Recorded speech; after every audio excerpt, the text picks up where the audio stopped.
காலபுருஷ தத்துவத்தில் முதல் ஒரு ராசி எது என்னன்னா மேஷ ராசி தான். அந்த அந்த இடத்துக்கான அதிபதி, அந்த வீட்டு அதிபதினா அந்த வீட்டுக்கு ஓனர்னு சொல்லணும். அப்படி அதிபதின்னு மக்களுக்கு புரியுமோ தெரியல. அந்த வீட்டுக்கு ஓனர் யாருன்னா, அந்த வீட்டுக்கு ஓனர் வந்து செவ்வாய். அவர் தான் அங்கே ஆட்சி பெற்றிருக்காரு. செவ்வாய் கிரக ரீதியாக பார்க்கும்போது, தெய்வமாக பார்க்கும்போது யாருன்னா முருகப்பெருமான்.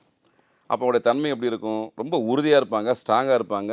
எதையுமே ஃபேஸ் பண்ணக்கூடிய தன்மைன்றது இயல்பாகவே அவங்களுக்கு வந்துரும். இது இயல்பாகவே இறைவன் கொடுத்த வரம். பொதுவா சொல்லுவாங்க, எதுவா இருந்தாலும் நேருக்கு நேரா ஃபேஸ் பண்ணக்கூடிய தன்மை அவங்களுக்கு உண்டு. மறைமுகமா போய் பேச மாட்டாங்க. சரி எதுவா இருந்தாலும் ஃபேஸ் டு ஃபேஸ் பார்த்துலாம் வாங்க அப்படின்னு சொல்லக்கூடிய தன்மை அவங்களுக்கு அதிகமா உண்டு. சரி இவங்களுக்கு செல்வம் சேர்றதுக்கான வாய்ப்புகள எந்த தெய்வம் உருவாக்கி தரும்? எந்த மாரி வழிபாடு முறையில பண்ணா நல்லாயிருக்கும் அப்படின்னா, இவங்க காலையில எழுந்த உடனே செய்ய வேண்டிய விஷயம் தான். வெல்லம் எல்லா இடத்துலயுமே கிடைக்கும். வீட்ல கண்டிப்பா வச்சிருப்பாங்க. அத ஒரு சின்னதா ஒரு ஒரு பீஸ் மட்டும் போதும். தென்பகுதி வீட்ல தென்பகுதியில போயிட்டு அழகா வச்சுட்டு போயிட்டாங்கன்னா, கண்டிப்பாக அது எறும்புகள் வந்து சாப்பிடும். இங்க எறும்புகள் சாப்பிடணும். அது தென்பகுதியில சாப்பிடணும் தான் கான்செப்ட்.